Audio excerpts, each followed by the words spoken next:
Never have I witnessed such sincere hospitality and overwhelming spirit of true brotherhood as it is practiced by the people of all colors and races here in the ancient Holy Land, the home of Abraham, Muhammad, and all the other prophets of the Holy Scriptures. For the past week I have been utterly speechless and spellbound by the graciousness I see displayed all around me by people of all colors. I have been blessed to visit the holy city of Mecca. I have made my 7 circuits around the Kaaba, led by a young mutawaf named Muhammad. I drank water from the well of Zamzam. I ran 7 times back and forth between the hills of Mount Safa and Marwa. I have prayed in the ancient city of Mina, and I have prayed on Mount Arafah. There were tens of thousands of pilgrims from all over the world. They were of all colors, from blue-eyed blondes to black-skinned Africans. But we were all participating in the same ritual, displaying a spirit of unity and brotherhood that my experiences in America had led me to believe never could exist between the white and the non-white. America needs to understand Islam, because this is the one religion that erases from its society the race problem.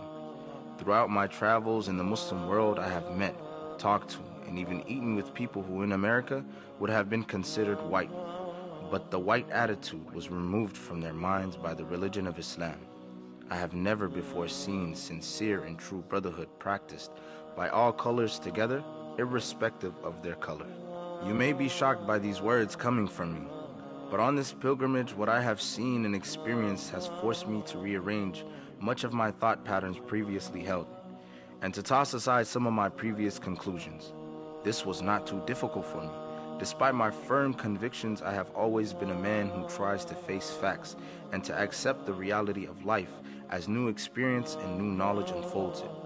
I have always kept an open mind, which is necessary to the flexibility that must go hand in hand with every form of intelligent search for truth.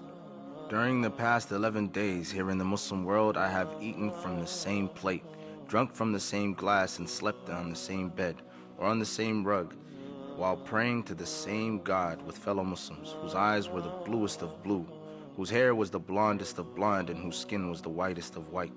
And in the words and in the actions and in the deeds of the white Muslims, I felt the same sincerity that I felt among the black African Muslims of Nigeria, Sudan, and Ghana. We were truly all the same brothers, because their belief in one God had removed the white from their minds, the white from their behavior, and the white from their attitude. I could see from this that perhaps if white Americans could accept the oneness of God, then perhaps too they could accept in reality the oneness of man, and cease to measure and hinder and harm others in terms of their differences in color. With racism plaguing America like an incurable cancer, the so-called Christian white American heart should be more receptive to a proven solution to such a destructive problem.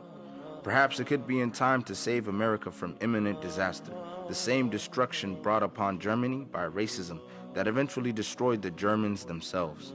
Each hour here in the Holy Land enables me to have greater spiritual insight into what is happening in America between black and white. The American Negro can never be blamed for his racial animosities. He is only reacting to 400 years of the conscious racism of the American whites. But as racism leads America up the suicide path, I do believe, from the experiences that I've had with them, that the whites of the younger generation in the colleges and universities will see the handwriting on the walls, and many of them will turn to the spiritual path of truth, the only way left to America to ward off the disasters that racism inevitably must lead to. Never have I been so highly honored. Never have I been made to feel more humble and unworthy. Who would believe the blessings that have been heaped upon an American Negro?